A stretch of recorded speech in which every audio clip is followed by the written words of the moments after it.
Hey guys, what's up? Hope everything is good. And first of all, apologies for the quality of this video. I am just recording this on my phone, but I have been asked by a few people to show my setup, so that's what I'm going to do today. Starting off with probably my favourite thing in my setup at the moment, and that is a Corsair K70 RGB rapid fire keyboard. This thing is just an absolute beast.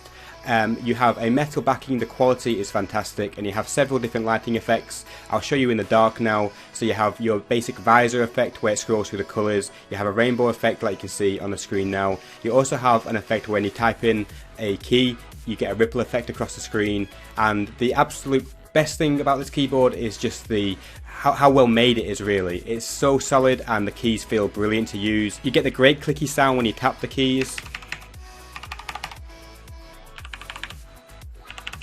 If you've never used a mechanical keyboard, it is a great experience and a great level up. However, it does definitely depend on your budget for this keyboard.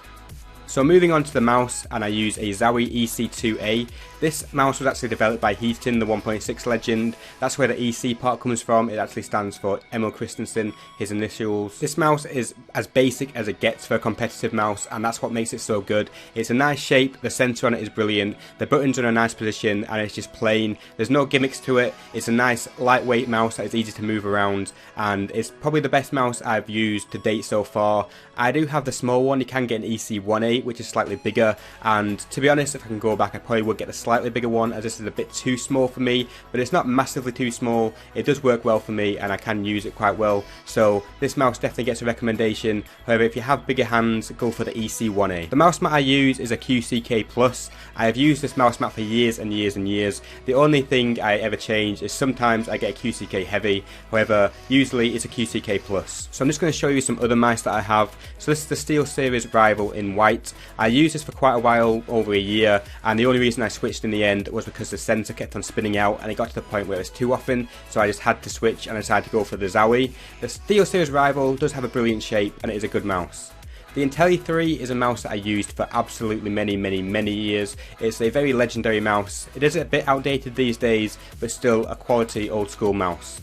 And finally, my most expensive mouse by far, this is quite a rare and sought after mouse, is the Zowie 1.1. So this was a Microsoft 1.1 mouse, but Zowie made a special edition of it many years ago, and it now sells for quite a bit. If you want to find one of these days, it's very difficult. Next, onto my headphones. These are the AKG K702s, and these are brilliant. These are open ear, open studio, dynamic reference headphones. They are the best soundscape I've ever heard. They have a massive soundscape. You can literally hear a lot more than you can do with any gaming headphones that I've tried.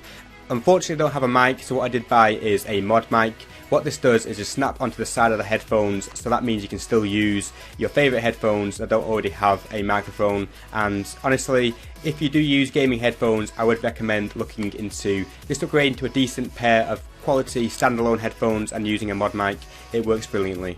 Next up is the microphone that I use to record my videos, and it is a Blue Yeti microphone. So I only use this to record my videos because when playing games it actually picks up too much background noise because it is a desktop mic.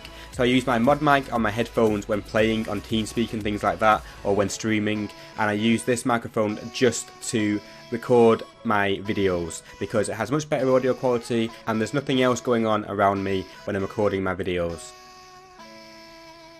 And finally, we have my monitors. So my primary display is a BenQ XL2411. It is a 144Hz monitor and it's ideal for gaming.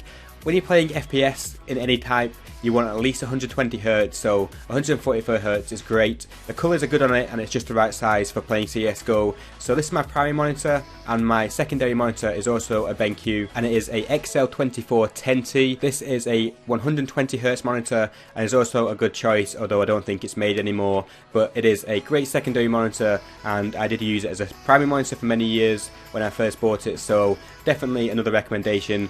BenQ are brilliant monitors. And that's really everything in my setup. The only other thing I do have is a mouse bungee, which is just a standard Razer mouse bungee, and this is quite important. I hate playing without bungees because otherwise the wires just pull and it gets out of control. So I definitely recommend the mouse bungee if you don't already have one. But that is everything for this video, guys. If you have any questions, do let me know in the comments and let me know what you would like to see next. Thank you, and see you next time.